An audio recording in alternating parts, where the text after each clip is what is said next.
Roots.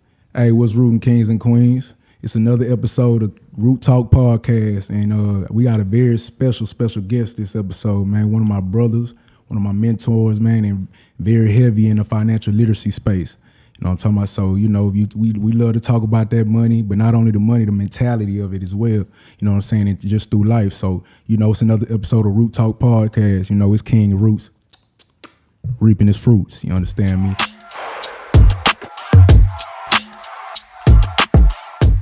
We got my people Him 500 right here. You know what I'm saying? Let them know a little bit about yourself and where you from and things like that. Marcus Borney, also known as Him 500 from Stockton, California. Serial entrepreneur, right. Father, husband, above anything. Wise, right. You know what I mean? So business-wise, I've been able to do a lot, but proudest thing is to be able to have, establish my family the way I have. Mm-hmm. No, true that. Okay. So normally, this episode, I usually just be kicking shit, rooting and booting, you feel me? But you know what I'm saying about myself. But we got my brother here, so we definitely gotta pick your brain a little bit, ask you a few questions, nothing major. But we get into it, we get into the root of the situation. Because you gotta get your roots before you get your fruits, you feel me? So that's how we living. But I wanna ask you something though, like what really made you want to be an entrepreneur? You know me? So like, what made you, when did it start? Was it something embedded in you, or it was just like, I think I'm tired of this job. Let me go ahead. You know what I'm saying? What made you want to be an entrepreneur? Man, I learned sales. 16, I remember going looking for a job, and I ended up finding a telesales job. And I was doing over the phone sales at 16. Man, everybody, my other people they worked at like a little pizza spot or like a fast food spot. Right. They may see $100 a week. I'm seeing like $4. Right on. So I'm like, nah, this different.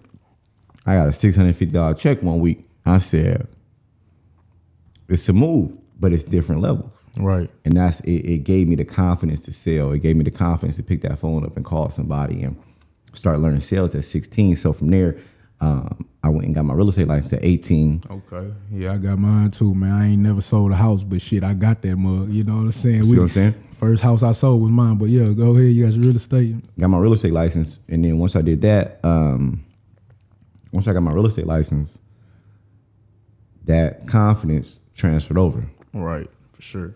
You see a $14,000 check, you like, yeah, I ain't going to work. Right. It never. So it wasn't that I wasn't going to work for nobody. It just never was really in my DNA. I didn't got exposed to too much. Right. I had worked at KFC before too. In the turmoil with me after 18, getting ready to go into college, studying for my license. And I'm like, nah. I see what I was doing with sales. Then I jump into real estate. Once that got kicking, I'm like, the amount of money I could make, I knew it was a different life. But also the different audiences, and I'm not audiences, but the environment that I was in. When you're in an environment with people who doing sales and you look up and they can write their own check based off their ability, it's a game changer versus the mindset of somebody who working a 9 to 5 at a KFC.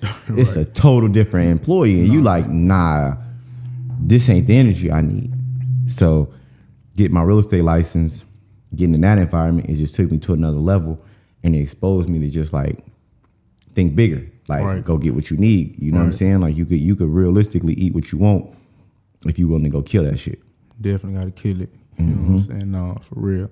Okay, so this episode is we talk about the power of mentorship, right? And it's about the power of mentorship. So we want to really just I want to know a little bit about what made you what inspired, what made you want to get into mentorship though? Man, it wasn't even about mentorship. It was about partnering. Right. You operate and you think everybody is on the same wavelength as you. Mm-hmm. I only know what I know because of my experiences. I don't know nothing else. Right. So for me, I remember wanting to build up 10 people. And I wanted to get 10 people to show them, okay, if you get 100,000 and we all got 100,000 line of credit and we all can make $100,000 a year setting up these businesses like this, we'll make $1 million and have $1 million. Shit, ain't nothing we can't do. Right. That's I said we'd be able to win. I said all I need is 10 people. We up. So I said, well, how I get 10 people? Show them what to do. But you realize that everybody don't got the mindset and the upbringing you got. Right. And that's when I realized, like, okay, people need help. So I started helping. The 10 didn't make it. I'm like, these not gonna be my partners. They're gonna take more time. They got other ideas that they want to do. They got reasons of why they need funding and capital. They had their own agendas. Right.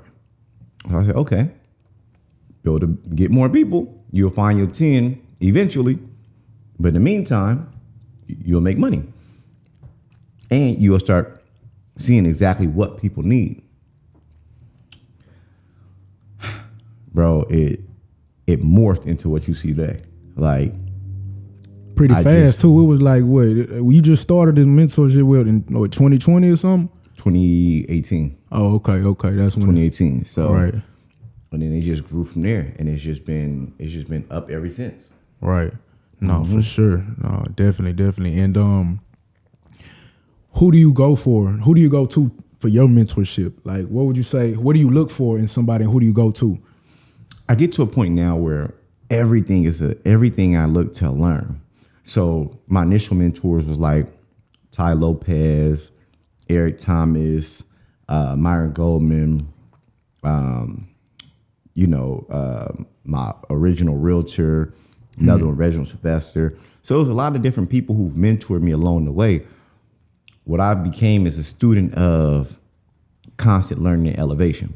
So right. It's not, it may be like I got several different mentors in different aspects. It may be a mentor in the world of sales. Like right now, I'm learning and studying Ryan Stewman. And so I'm going through him, just learning different sales processes and sales techniques. So like funnels or even hard sales teams. Oh, okay. Building them, having them call and that whole ecosystem of what that needs to look like, putting it into your business. And so I'm always learning. And so now when it comes to mentorship, it's like I find and identify things that I can get better at and go find people who specialize in that and go, okay, what can I learn from you and pull? It doesn't mean that, it's every aspect of life. It's just certain aspects that I look to. Even when it comes to my spiritual side, like having certain conversations, and getting guidance on things that I see like, okay, this is somewhere I can get stronger at.